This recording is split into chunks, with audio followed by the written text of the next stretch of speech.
All right, we're going to continue our study on the lost books. You can Google up the lost books to get the books that we're reading here today. These are books that were included at one point in your 1611 King James Version of the Bible.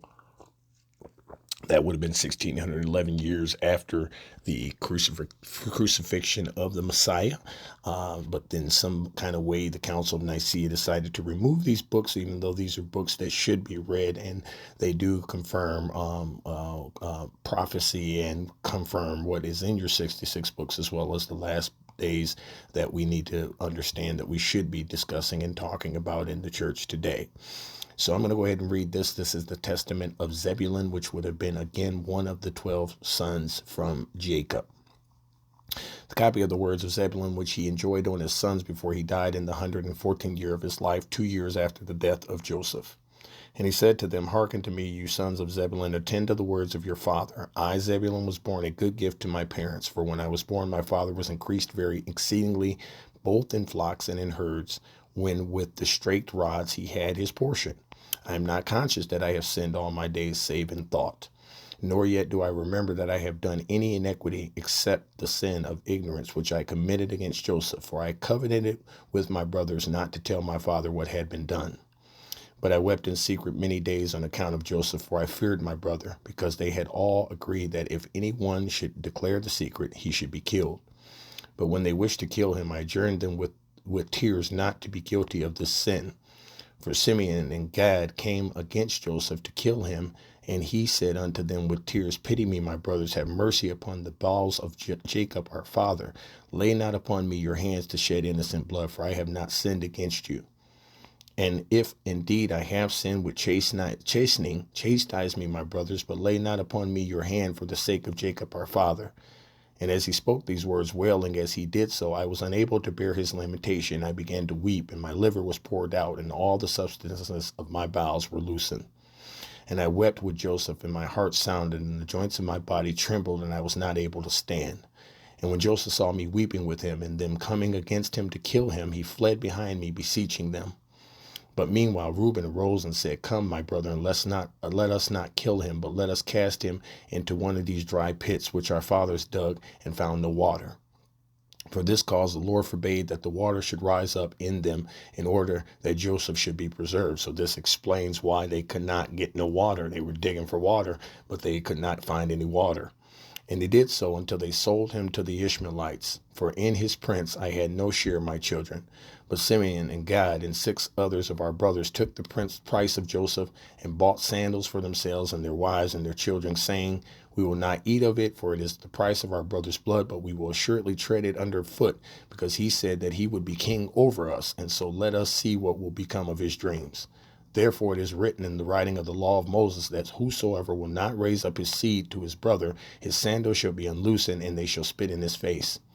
And the brothers of Joseph wished not that their brother should live, and the Lord loosed from them the sandal which they wore against Joseph their brother.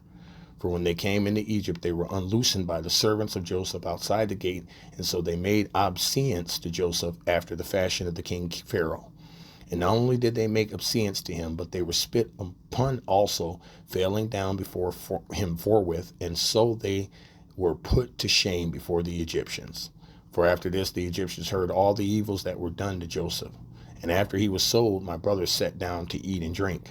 But I, through pity for Joseph, did not eat, but watched the pit, since Judah feared lest Simeon, Dan, and Gad should rush off to kill him. But when they saw that I did not eat, they set me to watch him till he was sold to the Ishmaelites. And when Reuben came and heard that while he was away Joseph had been sold, he rent his garments in mourning and said, How shall I look on the face of my father Jacob? And he took the money and ran after the merchants, but as he failed to find them, he returned grieving. But the merchants had left the broad road marched through the Targalites by its short cut. But Reuben was grieved and ate no food that day. Dan therefore came to him and said, Weep not, neither grieve, for we have found that we can say what we can say to our father Jacob. Let us kill a kid of the goats and dip it in the coat of Joseph, and let us send it to Jacob, saying, No, is this the coat of your son? And they did so, for they stripped off from Joseph his coat when they were selling him, and put upon him the garment of a slave. Now Simeon took the coat and would not give it up, for he wished to rend it with his sword, as he was angry that Joseph lived and that he had not killed him. Then we all rose and said unto him, If you give not up your coat, we will say to our father that you alone did this evil thing in Israel. And so he gave it to them, and they did even as Dan had said. And now, children, I say to you to keep the commands of the Lord and show mercy to your neighbors and to have compassion towards all, not towards men only, but also towards beasts. For all this things say the Lord, bless me. And when all my brothers were sick, I escaped without sickness, for the Lord knows the purpose of each. Have therefore compassion in your hearts, my children, because even as a man does to his neighbor, even so also will the Lord do to him. For the sons of my brothers were sickening and were dying on the account of Joseph, because they showed no mercy in their hearts, but my sons were preserved without sickness, as you know. And when I was in the land of Canaan, by the seacoast, I made a catch of fish for Jacob my father, and when many were choked in the sea, I continued unhurt. And I was the first to make a boat to sail upon the sea, for the Lord gave me understanding and wisdom thereon. First to make a boat to sail upon the sea. Nobody knows this. And I let down a rudder behind it, and I stretched a sail upon another upright piece of wood in the midst. And I sailed therein along the shores, catching fish for the house of my father until we came to Egypt. And through compassion I shared my catch with every stranger. And if a man were a stranger or sick or aged, I boiled the fish, dressed them well, and offered them to all men, as every man had need, grieving with and having compassion upon them. Wherefore also the Lord satisfied me with the abundance of fish when catching fish, for he that shared with his neighbor receives manifold more from the Lord. For 5 years I caught fish and gave thereof to every man whom I saw. I sufficed for all the house of my father. And in the summer I caught fish, and in the winter I kept sheep with my brothers. Now I will declare unto you what I did. I saw a man in distress through nakedness in wintertime, had compassion on him, stole away a garment secretly from my father's house, and gave it to him who was in distress. Do you therefore, my children, from that which God bestoweth upon you, show compassion and mercy without hesitation to all men, and give to every man with a good heart. And if you have not the wherewithal to give to him that needs, have compassion for him in bowels of mercy. I know that my hand found not the wherewithal to give to him that needeth, and I walked with him weeping for 7 furlongs, and my bowels yearned towards him in compassion. Have therefore yourselves also, my children, compassion towards every man with mercy, that the Lord also may have compassion and mercy upon you. Because also in the last days Yahuwah will send his compassion on the earth, and wheresoever he finds bowels of mercy, he dwells in him. For in the degree in which a man has compassion upon his neighbors, in the same degree has the Lord upon him. And when we went down to Egypt, Joseph bore no malice against us. To whom taking heed, do you also, my children, approve yourselves without malice, and love one another, and do not set down in account each one of you evil against his brother.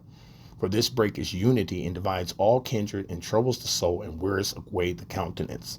Observe therefore the waters, and know when they flow together, they sweep along stones, trees, earth, and other things.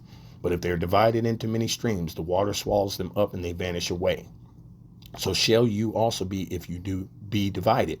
Be not you therefore divided into 2 heads, for everything which the Lord made has but 1 head, and 2 shoulders, 2 hands, 2 feet, and all remaining members. For I have learnt in the writing of my fathers that you shall be divided in Israel, and you shall follow 2 kings, and shall work every abomination. And your enemies shall lead you captive. He's talking about what's going to happen to his tribe here. And you shall be evil entreated among the Gentiles with many infirmities and tribulations. And after these things you shall remember the Lord and repent, and he shall have mercy upon you, for he is merciful and compassionate.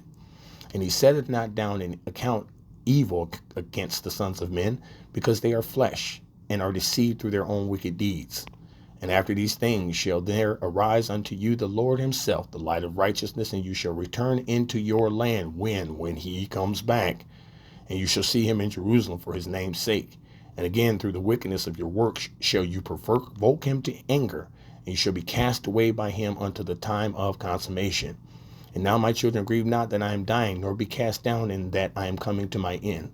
For I shall rise again in the midst of you as ruler in the midst of my sons, and I shall rejoice in the midst of my tribe, as many as shall keep the law of the Lord and the commandments of Zebulun their father.